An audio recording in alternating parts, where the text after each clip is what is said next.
Donald Trump anunciou 3 razões para ter resgatado ou retirado Maduro do poder e prendido Maduro. Tráfico de estupefacientes, portanto, o narcotráfico, acusando Nicolás Maduro de ser um cabecilha do narcotráfico. O segundo tema foi a democracia. Portanto, no fundo, apelando a que a democracia na Venezuela pudesse ser reposta. A Venezuela já foi um país democrático. E, por fim, o tema dos ativos congelados americanos. Ou seja, queixa-se que o governo socialista veio nacionalizar um conjunto de ativos, nomeadamente nas petrolíferas americanos. Ora bem, o que nós estamos a assistir, evidentemente, é uma incapacidade de preparação do dia seguinte. A operação foi muitíssimo bem sucedida, foi uma operação espetacular do ponto de vista da sua eficiência. Ora, o dia seguinte nós verificamos uma grande confusão. Por um lado, Donald Trump a dizer que são os Estados Unidos os responsáveis por gerir a Venezuela. Qual dos americanos é que vai gerir a Venezuela? Isso é uma coisa completamente impensável, eu diria. Quer dizer, não estou a ver Marco Rubio a ir para o Palácio Presidencial a gerir a Venezuela. Então, como é que se vai processar a partir daqui? Anabela, nós temos à nossa frente, e se olharmos para a Venezuela, um potencial de confusão imenso. Como muito bem foi acabado de dizer, a Venezuela é um país muito dividido. Apesar de as eleições terem sido, segundo os observadores ocidentais, altamente manipuladas, o que é verdade é que há um equilíbrio próximo entre as forças mais à esquerda, apoiantes do chavismo, e as forças mais ocidentalizadas, no fundo, lideradas pela oposição, que ganhou as eleições presidenciais. E, portanto, no fundo, temos todos os condimentos para uma guerra civil. Todos. Até porque os interesses internacionais que convergem para a Venezuela são neste momento altamente opostos. Porque os Estados Unidos não têm só a oposição de uma parte muito significativa da população venezuelana, que não vai querer ver os americanos a gerir o seu próprio país, como tem um conjunto de interesses internacionais, desde os interesses dos iranianos aos interesses dos chineses, os próprios russos. E, portanto, eu diria que não é um tema tão simples quanto isso. Foi muito simples, porque foi muito bem preparado e porque teve conivência, evidentemente, interna, a retirada de Maduro.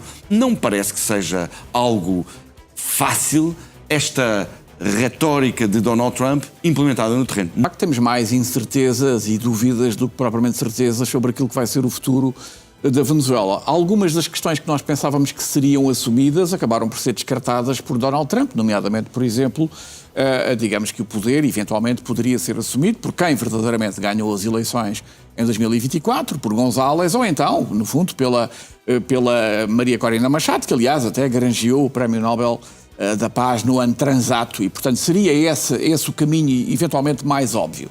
Mas aparentemente esse foi descartado por Donald Trump e agora não sabemos exatamente qual é o figurino que se apresenta para a Venezuela. Nós temos vários exemplos similares, não obviamente iguais, porque nunca são iguais, mas similares, de situações anteriores em que os americanos, de facto, derrubam regimes, mas depois o caos instala-se nestes países. Olha, o caso de Saddam Hussein é o mais conhecido, mas também o caso da Líbia de Gaddafi, ou mesmo o caso do Afeganistão, em que de facto esse correu tão mal que os americanos estiveram lá 20 anos e tiveram que se vir embora, voltando outra vez o mesmo regime, digamos, para o poder, ainda mais violento do que era anteriormente. E, portanto, tememos que algo de semelhante, caso as coisas não sejam acauteladas, possa acontecer na Venezuela. Porque o regime está bem implantado, é preciso dizê-lo, e, portanto, obviamente que terá que se contar sempre com as figuras do regime para se fazer essa transição, digamos, que seja minimamente bem sucedida. Neste momento nós temos uma espécie de troika, quiser chamar-lhe assim, que no fundo é constituída pela atual vice-presidente, que assumiu interinamente o cargo de presidente, com o afastamento forçado de Nicolás Maduro. Temos também o Ministro da Defesa, o Ministro do Interior, mas estes acabaram por dizer que não estão interessados nessa transição. Também não sabemos qual vai ser exatamente o papel dos Estados Unidos, no fundo, nesta futura transição. É evidente que eles irão fazer parte, mas em que circunstâncias? Será que a Venezuela se vai tornar uma espécie de Estado protegido, digamos, dos Estados Unidos da América? Será que os Estados Unidos da América vão nomear uma espécie de procônsul agora para a Venezuela, tal como aconteceu no Iraque, por exemplo, a seguir à queda de Saddam Hussein? Enfim, como vê, há aqui uma série de hipóteses que estão em cima da mesa, mas o meu temor maior é que, de facto, a Venezuela resvale para a anarquia, no fundo para o conflito, para a conflitualidade interna, e nós temos ali ao lado um conjunto de países onde isso acontece. A Colômbia ali ao lado é um caso exemplar em que existem ainda hoje grupos de guerrilha como as Farc ou o M19, ou mesmo o Peru, que tinha o Sendero Luminoso, que de facto são grupos, digamos, de esquerda que estão implantados no terreno e que combatem sistematicamente o poder instituído, enfim, e portanto, eventualmente algo de similar poderá acontecer na Venezuela e é isso que todos temos que evitar. Chamo agora à nossa conversa também Hélio Pestana, que é o presidente da comunidade luso-venezuelana. Falamos aqui, eventualmente, num risco de uma guerra civil. Queria também perceber, tendo em conta o contacto muito próximo que tem com a Venezuela e com os portugueses que estão, de facto, também a viver lá, os luso-venezuelanos, se efetivamente há esse risco ou não de uma aparente anarquia ou uma guerra civil nas ruas nos próximos tempos. Olá, bom dia. Eu sou o coordenador da equipa de Maria Corina Machado em Portugal e do presidente Edmundo Gonçalves. Faço parte dessa equipa de pessoas que levou o processo eleitoral à frente em Portugal e relativamente a situação na Venezuela e a comunidade, falámos muito da comunidade, mas a comunidade faz parte dos 23 milhões que se encontram na Venezuela neste momento, porque por causa deste regime que estava implantado na Venezuela, tiveram de sair mais de 8 milhões de venezuelanos que estavam espalhados neste momento pelo mundo e como nós vimos ontem nas imagens, vimos uma cidade de Caracas onde no quarteirão mais próximo ao Palácio do Governo tínhamos 500 pessoas do regime, como dizia uma das pessoas do painel, pessoas que são pagas e vivem disso e não vimos uma cidade ou um país virado para as ruas a pedir o regresso de Nicolás Maduro. Por isso, do meu ponto de vista, estaria completamente descartado só se houver intenção desse 10% do país que tem as armas, porque o resto do país não tem armas, só se houver uma intenção de mesmo criar algum conflito para justificar a sua permanência no poder.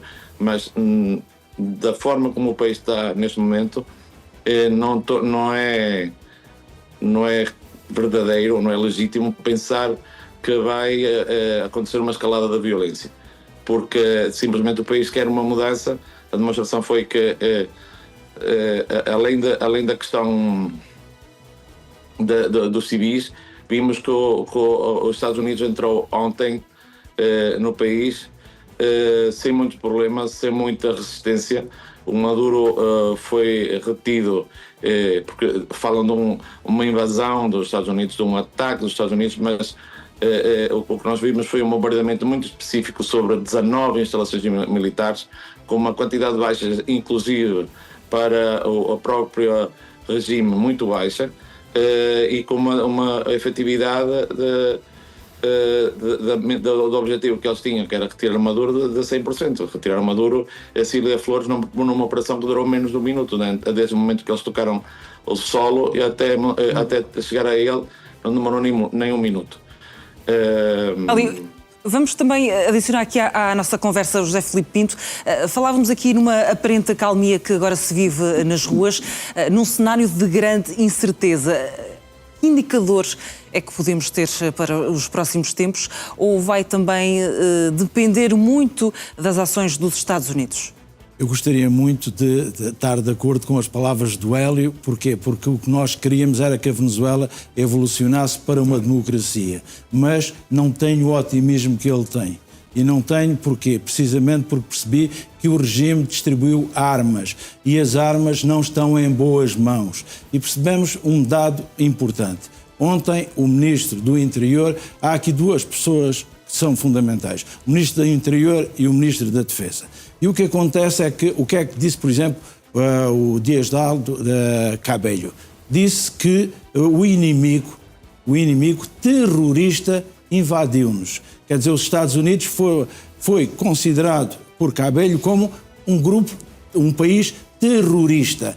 Repare que esta afirmação é uma afirmação tremendamente grave. Mas depois apelou convocou para as ruas, e é evidente que ainda não estão nas ruas, é um facto, Hélio, mas o problema é que poderão vir a estar a curto prazo. E há um dado muito importante, utilizou uma palavra que diz muito, e como conhece a realidade venezuelana, sabe que colhe muito junto da comunidade venezuelana, é a palavra pátria. Utilizou a palavra pátria. Há aqui um grande sentimento nacionalista em toda a América Latina e a Venezuela não é exceção.